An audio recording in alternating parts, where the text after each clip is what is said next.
எல்லாத்துக்கும் வணக்கம் சார். நான் எல்லாத்துக்கும் நம்ம வாடிக்கையாளர் அனைவருக்கும் நான் சொல்கிறது என்னென்னா, நம்மளால பிஸி, அதனால நம்ம வீடியோ போட முடியலைங்க. நீங்கள் அதெல்லாம் கோவிச்சுக்காதீங்க. அதனால் பார்த்தீங்கன்னா இப்போ டைம் இல்லை நமக்கு வீடியோ போடுறதுக்கு. சார் கிடைச்ச டைம் நம்ம போட்டிருக்கிறோம். அதனால் வீடியோ போடுறதுக்கு நமக்கு அதிகமாக டைம் கிடைக்கல. இன்றைக்கி தான் டைம் கிடைச்சிருக்கு. அதான் டைம் இல்லை, இப்போ தான் நமக்கு டைம் கிடைச்சிருக்குங்க. இதில் பார்த்தீங்கன்னா இஎம்ஐ பற்றி கேட்குறாங்க. நான் ஆல்ரெடி சொல்லியிருந்தேன். இஎம்ஐ எப்படின்னா, இங்கே வாங்க காமிக்கிறேன். உங்களுக்கு நீங்களே பேங்க்ல இஎம்ஐ பண்ணிக்கிற மாதிரி நான் ஒரு ஆப்ஷன் கொடுத்துருக்கோம். உங்களோட மொபைலில் நீங்கள் பேங்க் எந்த பேங்க் அக்கௌண்ட் வச்சுருக்கீங்களோ அந்த பேங்க்கில், சரிங்களா? அதாவது இது பேங்க் நேம், இது பேங்கோட கோடு, என்னென்ன பேங்க் இருக்குது அப்படிங்கிறது. ஆக்சிஸ் பேங்க் அப்படின்னா டிசிஎம்ஐன்னு ஸ்பேஸ் விட்டு கடைசி லாஸ்ட் 4 நம்பர், உங்களோட ஏடிஎம் கார்டோட லாஸ்ட் 4 நம்பர் கொடுத்து இந்த நம்பருக்கு மெசேஜ் பண்ணும். மெசேஜ் பண்ணால் உங்களுக்கு எலிஜிபிலிட்டி இருக்கான்னு வரும். அப்படியே லைனாக பார்த்துங்க. ஐசிஐசி பேங்க்கு, எஸ்பிஐ, ஃபெடரல் பேங்க்கு, கொடாக் பேங்க்கு, ஐடிஎஃப்சி பேங்க்கு, ஹெச்டிஎஃப்சி பேங்க்கு, இந்துஸ்தான் பேங்க்கு, ஒவ்வொன்றுக்கும் ஒவ்வொரு கோடு. ஐசிஐசி பேங்க்கு டிசிஎம்ஐன்னு போட்டு ஒரு ஸ்பேஸ் இட்டு உங்களுக்கு கார்டோட லாஸ்ட் 4 நம்பர். எஸ்பிஐ இது டிசிஎம்ஐன்னு போட்டு தான் போடணும். இதெல்லாம் போட்டு இந்த பக்கம் பார்த்தீங்கன்னா இதான் நம்பர். இந்த நம்பர் பார்த்தீங்கன்னா இந்த நம்பருக்கு நீங்கள் மெசேஜ் பண்ணணும். இந்த நம்பருக்கு தான் நீங்கள் மெசேஜ் பண்ணணும். இது டைப் பண்ணி இது சென்ட் பண்ணி இந்த நம்பருக்கு சென்ட் பண்ணணும். ஒரு மெசேஜுக்கு பார்த்தீங்கன்னா 3 ரூபா பிடிப்பாங்க. அப்படி ஒவ்வொரு பேங்க் அப்படி இல்லை காமிச்சிருங்க. வெளியே வச்சு ஒவ்வொரு மெசேஜுக்கும் உங்களுக்கு 3 ரூபா காமிப்பு, 3 ரூபா பிடிப்பாங்க. ஸோ இதில் என்னென்னா உங்களுக்கு உங்களுடைய அக்கௌண்ட்டு எஸ்பி அக்கௌண்ட்டு, இது எஸ்பி அக்கௌண்ட் வச்சுருக்கிறவங்களுக்கு உங்களோட எஸ்பிஐயோட அக்கௌண்ட்டில் உங்களுக்கு எலிஜிபிலிட்டி இருக்கா, உங்களுக்கு லோன் கொடுப்பாங்களா அப்படிங்கிறக்காக தான் இது. ஸோ நீங்கள் பேங்க் எங்கேயுமே அலைய வேண்டியதில்லை. உங்களுடைய ஏடிஎம் கார்டில் நீங்கள் என்ன பேங்க் வச்சுருக்கீங்களோ அந்த பேங்க் இந்த மாதிரி டைப் பண்ணி நீங்கள் மெசேஜ் அனுப்புனீங்கன்னா உங்களுக்கு எலிஜிபிள் இருந்தால் அதில் எலிஜிபிள்னு வரும். இல்லை இவ்வளோக்கு உங்களுக்கு லோன் கிடைக்குன்னு சொல்லி இவ்வளோக்கு உங்களுக்கு மெசேஜ் வரும். அப்படி இருந்ததுன்னா நீங்கள் ஈஸியாக எங்கேயுமே போக வேண்டியதில்லை. அந்த ஏடிஎம் கார்டு கொண்டு வந்தீங்கன்னா நம்ம மிஷினில் வாங்க காமிக்கிறேன். இந்த மிஷினில் போட்டு நம்ம ஸ்வைப் பண்ணிக்கலாம். ஆதார் கார்டோ ஒரு பேன் கார்டோ எதுவுமே தேவையில்லை, சரிங்களா? அது உங்களோட பேங்க் அக்கௌண்ட்டில் இருக்கிறவங்களுக்கு. எனக்கு சில பேர் எனக்கு இந்த எந்த பேங்க்லையுமே எனக்கு அக்கௌண்ட் இல்லை, எனக்கு இந்தியன் பேங்க்கு கனரா பேங்க்ல தான் அக்கௌண்ட் இருக்கு அப்படிங்கிறவங்களுக்கு நான் இன்னொரு ஆப்ஷன் கொடுக்குறேன். எங்களுக்கு ஃபோன் பண்ணுங்க, பேங்க்ல போய் கேளுங்க. நம்ம மிஷினை காமிங்க.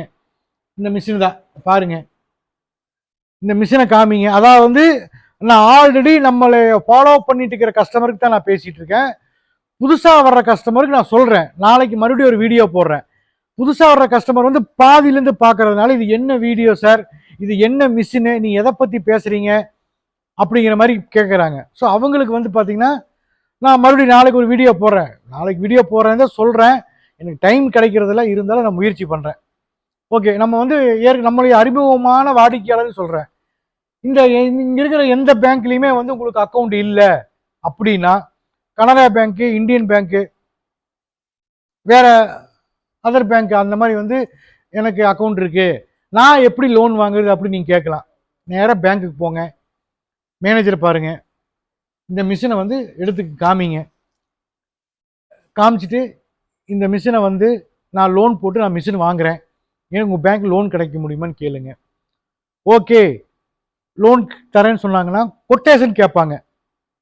என்கிட்ட கேளுங்க, கொட்டேஷன் வாங்கிக்கலாம்.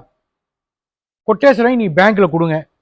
பேங்க்கில் கொடுத்தீங்க அப்படின்னா உங்களுக்கு எலிஜிபிலிட்டி இருந்தால் லோன் கொடுப்பாங்க, இல்லைன்னா இல்லைன்றுவாங்க. அதே மாதிரி நாங்கள் ஒரு கொட்டேஷனுக்கு 500 ரூபா சார்ஜ் பண்ணுறோம். நீங்கள் மிஷின் வாங்கும்போது அந்த 500 ரூபாய் நீங்கள் திருப்பி வாங்கிக்கலாம். இது எதுக்காக நாங்கள் 500 ரூபா சார்ஜ் வாங்குறோம் அப்படின்னா, கொட்டேஷன் கேட்குறவங்களுக்கு பூரா நாங்கள் ஃபஸ்ட்டு டைப் பண்ணி கொடுத்து தான் இருந்தோம். வெளியே போகும்போது அந்த பேப்பரை கீழே போட்டு போயிடுறாங்க. அந்த பேப்பரை வந்து சாதாரண பேப்பராக நினச்சிக்கிறாங்க. அதுக்குள்ள மதிப்பு அவங்களுக்கு தெரியறது இல்லை.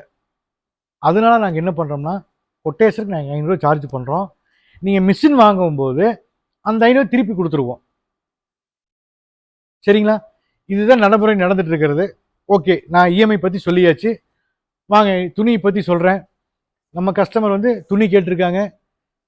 துணி ஃபுல்லாக வந்திருக்குது. அதுவோ துணி இங்கேயும் இருக்குது.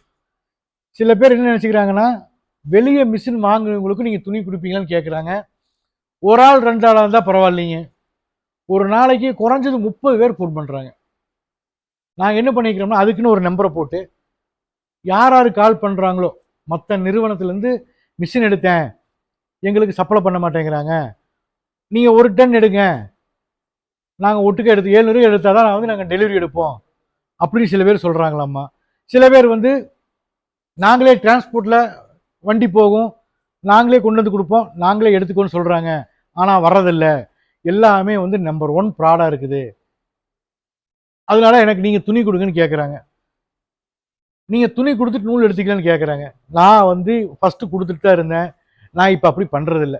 உப்பத்தின வந்தால் தண்ணி குடிக்கணும். எவன் வந்து விற்று லாபம் சம்பாதிக்கிறானோ அவன் வந்து அந்த வேலைக்கு செய்யணும். நானாக இருக்கட்டும், யாராக தான் இருக்கட்டும். ஸோ நீங்கள் மிஷின் வாங்கினவங்ககிட்டயே நீங்கள் துணி வாங்கிக்கிங்க. துணி வாங்கினா அது உங்களோட தலையெழுத்து. துணி கொடுக்கலீங்கன்னா, நூல் எடுக்கலாம் அது உங்களோட தலையெழுத்து. இன்னைக்கு கூட பாருங்க, எனக்கு தாராபுரத்தில் ஒருத்தர் கூப்பிட்டாங்க, பழனிலேருந்து ஒருத்தர் கூப்பிட்டாங்க.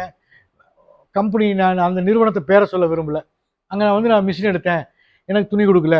இன்னொரு பக்கம் மிஷின் எடுத்தேன், துணி கொடுத்தாங்க, டெலிவரி எடுக்கிறேன்னாங்க, அவங்களுக்கு கொடுக்கலங்கிறாங்க. நிறைய கம்ப்ளைண்ட் வருது.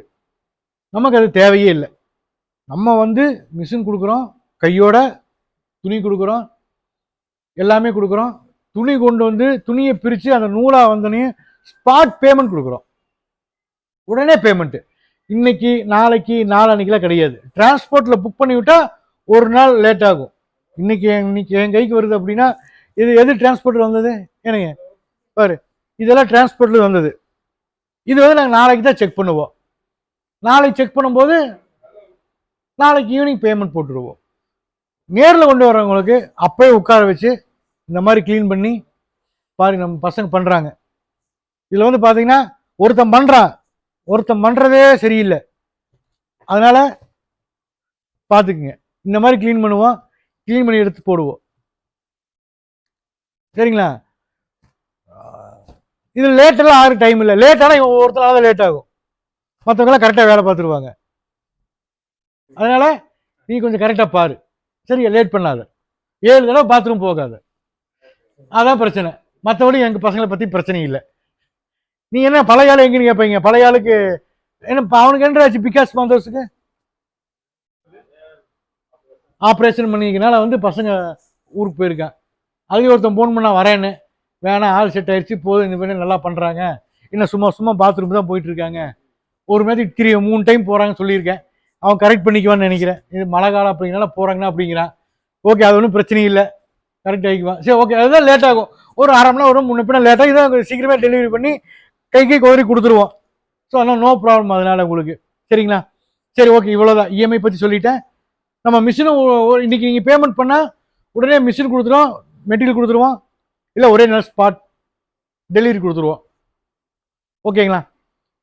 ஏதாவது டவுட்டாக இருந்தால் ஃபோன் பண்ணுங்கள், மெசேஜ் பண்ணுங்கள், வாட்ஸ்அப் பண்ணுங்கள். நன்றி, வணக்கம்.